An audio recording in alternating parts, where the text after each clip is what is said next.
Hello friends, welcome to my channel Nithya Thilayakumar vlogs. இன்றைக்கி பார்த்தீங்கன்னா ரொம்ப ஈஸி அண்ட் டேஸ்டியான one pot mutton gravy recipe தாங்க பார்க்க போகிறோம். இது பார்த்தீங்கன்னா பேச்சுலர்ஸ் ரெசிபினே சொல்லலாம். தனியாக சிங்கிள் பர்சன் இருக்கிறவங்க இந்த ரெசிபி ஃபாலோ பண்ணி செஞ்சிங்கன்னா உங்களுக்கு ரொம்ப ஈஸியாகவும் இருக்குங்க. ரொம்ப எதுவுமே தனித்தனி மசாலா வறுத்தரைக்கிறதோ, இஞ்சி பூண்டு பேஸ்ட் தனியாக வறுத்தரைக்கிறதோ அந்த மாதிரி எதுவுமே செய்ய தேவையில்லை. ரொம்ப ஈஸியாக இருக்கும், டேஸ்ட்டாகவும் இருக்குங்க. இது பார்த்தீங்கன்னா 2 in 1 சொல்லலாம்.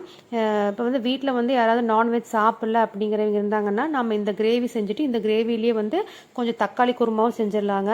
2 in 1 தான் செஞ்சு காமிச்சிருக்கிறேன். அப்படியே பார்த்துட்டே வாங்க, எப்படி செய்யறதுன்னு பார்க்கலாம் வாங்க. ஃபர்ஸ்ட் நான் மட்டன் கிரேவிக்கு சொல்லிடுறேன். பார்த்தீங்கன்னா இப்போ நான் 1/2 kg மட்டன் எடுத்துருக்கிறேன். அதுக்கு பார்த்தீங்கன்னா ஒரு 4 கொஞ்சம் குட்டியாக ஒரு 1/2 inch 2 பட்டை, ஒரு 4 துண்டு எடுத்து வச்சுருக்குறேங்க. அது 2 கிராம்பு, அந்த ஸ்பூன் காமிச்சு பார்த்தீங்களா, அது 2 ஸ்பூன் டீஸ்பூன் சோம்பு, 1 டீஸ்பூன் கசகசா, நல்லா கொழுந்து கருவேப்பிலை எடுத்து வச்சுருக்குறேங்க. நல்லா ஒரு கைப்பிடி போட்டுக்கோங்க. ஒரு 8 பல் பூண்டு, 1 inch இஞ்சி, ஒரு 12 காய்ந்த மிளகாய்ங்க. இது தனியாக எடுத்து வச்சுக்கோங்க. அதுக்கப்புறம் சின்ன வெங்காயம் தோல் உரிச்சு ஒரு 1/2 கிலோவுக்கு நல்லா தோல் உரிச்சு நல்லா வாஷ் பண்ணி எடுத்து வச்சுருக்கிறேன். அது கூட நம்ம கொஞ்சம் தேங்காய் துருவலும் கொத்தமல்லி பொடியும் தான் ஆட் பண்ண போகிறோம். தேங்காய் துருவல் ஒரு 4 டேபிள் ஸ்பூன் தேங்காய் துருவல் எடுத்து வச்சுருக்கிறேங்க. அதுக்கப்புறம் பார்த்திங்கன்னா மல்லிப்பொடி நான் வீட்டிலே செஞ்சது, அதெல்லாம் அதிலே சீரகம் மிளகு எல்லாமே ஆட் பண்ணிக்கிறேன். அது ஒரு 2 டேபிள் ஸ்பூனு. நீங்கள் வீட்டில் செஞ்சது இருந்ததுன்னா ஆட் பண்ணிக்கோங்க. இல்லைன்னா கடையில் விற்கிற ஏதாவது மல்லித்தூள் வாங்கி நீங்கள் அதுவுமே ஆட் பண்ணிக்கலாம். இதுதான் இதுக்கு தேவையான பொருட்கள். ரொம்ப ஈஸியாக இருக்குங்க. நம்ம கடகடன்னு செஞ்சு முடிச்சிடலாம். டைம் ரொம்பவுமே இழுக்காது, நம்மளுக்கு வேஸ்ட்டும் ஆகாது. ஒரு கடாய் எடுத்து வச்சுக்கோங்க. அதில் கொஞ்சமாக எண்ணெய் சேர்த்திக்கோங்க. நான் இன்றைக்கி கல்லெண்ணெய் தான் ஆட் பண்ணியிருக்கிறேன். உங்களுக்கு கல்லெண்ணெய், ரீஃபண்ட் ஆயில் எது வேணால் ஆட் பண்ணிக்கலாம். எண்ணெய் ஆட் பண்ணிவிட்டு அது கூடயே நம்ம சுத்தம் பண்ணி வச்சுருக்கிற சின்ன வெங்காயத்தையும் ஆட் பண்ணிக்கலாம். அதுக்கப்புறம் பாருங்கள், நம்ம இப்போ எடுத்து வச்சுருக்கிற இந்த பொருள் எல்லாத்தையுமே இதுக்குள்ளே போட்டு அப்படியே வதக்கிட வேண்டியதாங்க. ரொம்ப ஈஸியாக இருக்கும் நம்மளுக்கு.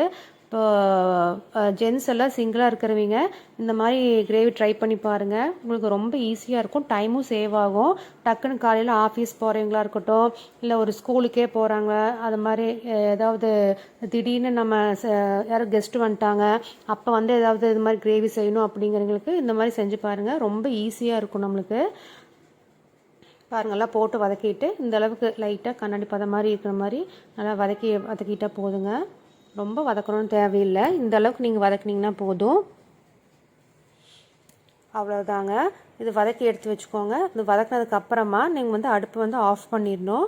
அடுப்பை ஆஃப் பண்ணதுக்கப்புறமா நம்ம துருவி வச்ச தேங்காய் இருக்குது பார்த்தீங்களா, அதுவும் ஆட் பண்ணிக்கலாம். அதுலேயே அடுப்பு ஆஃப் பண்ணிவிட்டு ஆட் பண்ணிக்கோங்க. துருவி வச்ச தேங்காய் திருவலும் மல்லிப்பொடி எடுத்து வச்சுருக்கோம் பார்த்தீங்கன்னா, அந்த மல்லிப்பொடி ஆட் பண்ணி நல்லா மிக்ஸ் பண்ணி விட்டுக்கோங்க.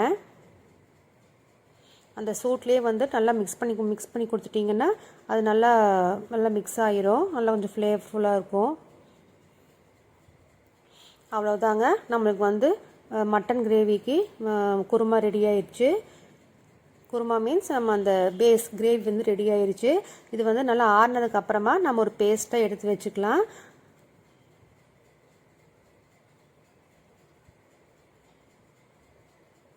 இப்போ அடுத்தது பார்த்தீங்கன்னா 1/2 kg மட்டன் நான் இது மாதிரி ஒரு பேன்லேயே போட்டு நல்லா வாஷ் பண்ணி நல்லா மஞ்சத்தூள் போட்டு நல்லா வாஷ் பண்ணி எடுத்து வச்சுக்கிறேங்க. நல்லா க்ளீனாக எடுத்து வச்சுக்கோங்க. இது மாதிரி மஞ்சத்தூள் போட்டு வாஷ் பண்ணிங்கன்னா அந்த கெட்ட ஸ்மெல்லாம் எதுவுமே இருக்காது, நம்மளுக்கு நல்லா மணமாக இருக்கும். அது கூடயே ஒரு 2 கொத்து கருவேப்பிலை போட்டு பாருங்கள், ரொம்ப ஈஸி. நம்ம ஆயில் போட்டு ஏதாவது சோம்பு கடுகு தாளித்து அந்த மாதிரி எதுவுமே தேவையில்லை. டைரெக்டாக அப்படியே நீங்கள் குக்கரில் ஆட் பண்ணிக்கோங்க. அப்படியே அது கூட கருவேப்பிலை 2 கொத்து, மஞ்சத்தூள் அதை போல் ஆட் பண்ணி நல்லா ஹை ஃப்ளேமில் வச்சு நல்லா ஃப்ரை பண்ணிக்கோங்க.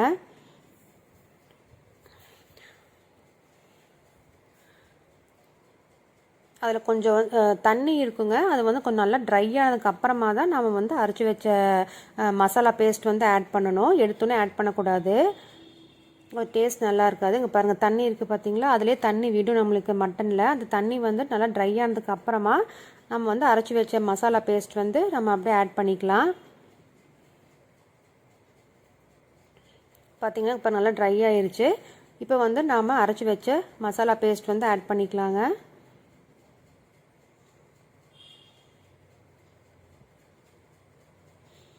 இந்த மசாலா பேஸ்ட்டு நம்ம கொஞ்சம் எடுத்து தக்காளி குருமாக்கு எடுத்து வச்சுருக்குறோம்.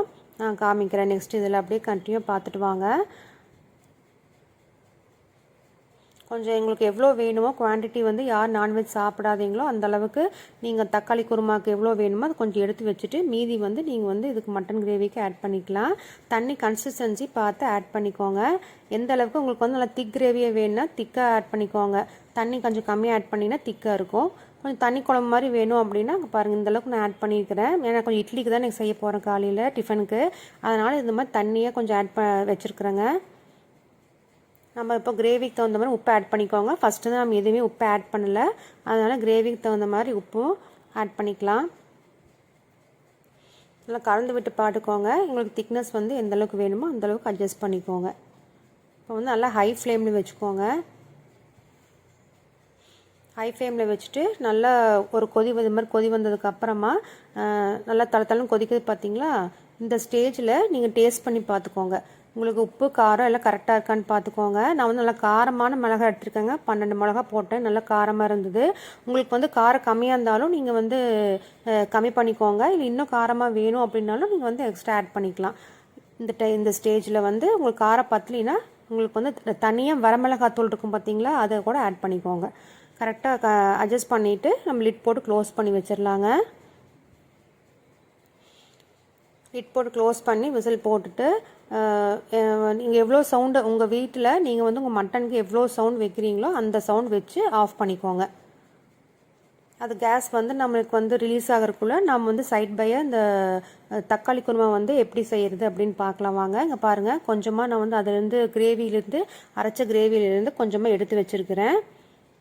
இதுக்கு வந்து தாளிக்கிறதுக்கு கொஞ்சம் ஒரு சின்ன பெரிய வெங்காயமும் ஒரு கொத்து கருவேப்பிலைங்க, 2 தக்காளி காமிச்சோம் பார்த்தீங்களா, அந்த 2 தக்காளி மட்டும் இந்த மாதிரி மிக்சியில் கொஞ்சம் அடித்து இந்த கிரேவியில் ஊற்றிருங்க. ஏன்னா நம்ம வந்து அந்த கிரேவியில் தக்காளி எதுவுமே ஆட் பண்ணல, தக்காளி குருமாங்காட்டி நம்மளுக்கு வந்து கொஞ்சம் தக்காளி வேணும் இல்லைங்களா, அதனால் 2 தக்காளி மட்டும் இது மாதிரி மிக்சியில் போட்டு அடித்து அந்த மசாலாக்குள்ளேயே ஆட் பண்ணி வச்சுக்கோங்க.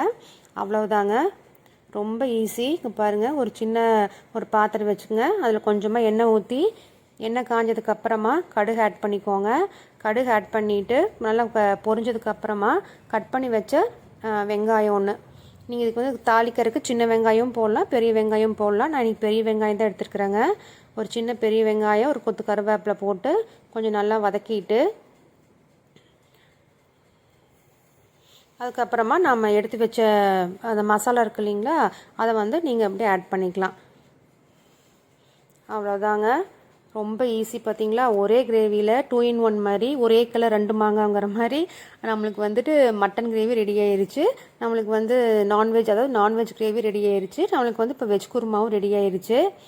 இது வந்து ரொம்ப ஈஸி. வீட்டில் யாராவது நான்வெஜ் சாப்பிடாதவங்களுக்கு இந்த மாதிரி நீங்கள் ட்ரை பண்ணி பாருங்கள். அவ்வளோதான். அது கூட கொஞ்சம் அதுக்கு குருமாவுக்கு தேவையான மஞ்சத்தூள், உப்பு ஆட் பண்ணிக்கோங்க. ஆட் பண்ணி இதே மாதிரி தான் திக்னஸ் உங்களுக்கு எந்த அளவுக்கு வந்து வேணுமோ அந்த அளவுக்கு திக்னஸ் அட்ஜஸ்ட் பண்ணிக்கோங்க. தண்ணி ஆட் பண்ணி அந்தளவுக்கு திக்னஸ் அட்ஜஸ்ட் பண்ணிவிட்டு நல்லா ஒரு கொதி வந்ததுக்கு அப்புறமா குடிச்சு பார்த்துக்கோங்க.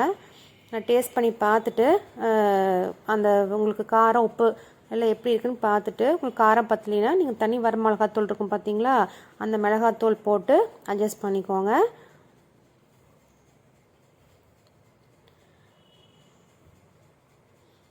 பாருங்கள், நல்லா கொதி வந்துருச்சுங்க.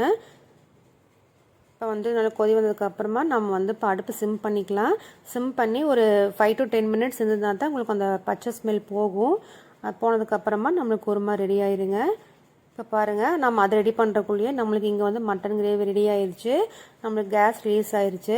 இப்போ பாருங்கள், சூப்பரான நம்மளுக்கு 1 pot மட்டன் கிரேவி அருமையாக ரெடி ஆயிடுச்சுங்க.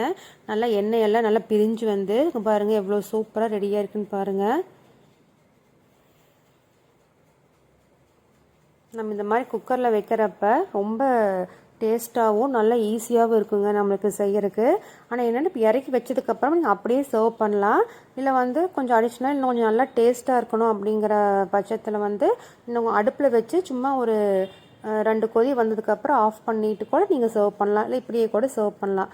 பாருங்கள், ஊற்றின தண்ணியெல்லாம் கரெக்டாக இருக்குது. மட்டன்லாம் சூப்பராக வெந்து வந்துருக்குது. நம்மளுக்கு தண்ணி பாருங்கள் கரெக்டாக இருக்குது. நம்ம இட்லிக்கு இந்த மாதிரி கன்சிஸ்டன்சி இருந்தால் தான் நம்மளுக்கு இட்லி கூட நல்லா பிசைஞ்சு சாப்பிட்றதுக்கு நல்லா சூப்பராக இருக்குங்க. நான் வந்து சும்மா லைட்டாக ஒரு அடுப்பில் வச்சு சும்மா ஒரு 2 நிமிஷம் கொதி விடுறேங்க. அப்படி கொதி விடுறப்ப இன்னுமே கொஞ்சம் நல்லா டேஸ்ட்டாக இருக்கும் நம்மளுக்கு கிரேவி. இப்போ சைடு போய் பார்த்திங்கன்னா இட்லி அப்படின்னு ஊற்றி வச்சுட்டேன் அந்த பக்கம். ஏன்னா கரெக்டாக நமக்கு குருமா ரெடி ஆகிறப்ப இட்லி அப்படியே சூடாக இருக்கிறப்ப சூடாக வெந்து வந்துடுங்க. நமக்கு ரெண்டும் கரெக்டாக ஈவனாக ரெடி ஆயிரும், போட்டு சாப்பிட்றதுக்கு சரியாக இருக்கும். பாருங்கள் சூப்பராக இப்போ வந்து நம்ம கிரேவி ரெடி ஆயிடுச்சு, இட்லி ரெடி ஆயிடுச்சு நம்மளுக்கு. வாங்க சாப்பிட்லாம். பாருங்கள் சூப்பரான நல்லா சாஃப்டான, அங்கே பாருங்கள் எவ்வளோ சாஃப்டாக இருக்குன்னு பாருங்கள். இட்லி நல்லா அப்படியே மெதுன்னு அப்படியே மல்லிப்பூம்பாங்கள, மல்லிப்பூவோட பஞ்சு மாதிரி இருக்குது. அப்படிங்க பாருங்கள், லைட்டாக கையில் தொட்டோனேவே எவ்வளோ சாஃப்டாக அப்படியே பிஞ்சு வருதுன்னு பாருங்கள். அப்படியே தட்டத்தில் 2 இட்லி வச்சு அப்படியே மேலே அப்படியே மட்டன் குழம்பு ஊற்றி அப்படியே நல்லா பிசைஞ்சு சாப்பிட்டீங்கன்னா செம்மையாக இருக்குங்க. அது கிளைமேட் மழையெல்லாம் வரப்போ இந்த மாதிரி காலையிலேயே மட்டன் எடுத்து இந்த மாதிரி குழம்பு வச்சு இட்லிக்கு அப்படியே தொட்டு சாப்பிடக்கூடாதுங்க, நல்லா பிசைஞ்சு சாப்பிட்ணும், அதுதான் செம்மையாக இருக்கும். பாருங்கள் அப்படியே பஞ்சு மாதிரி எப்படி சூப்பராக வெந்திருக்குன்னு பாருங்கள் மட்டன் நம்மளுக்கு.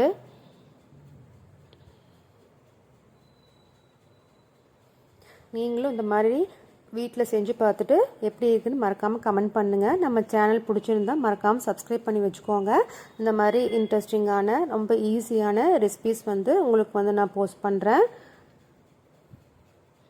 சாப்பிட்டு பார்த்து மறக்காமல் எப்படி இருக்குதுன்னு சொல்லுங்கள். தேங்க்யூ ஃபார் வாட்சிங்.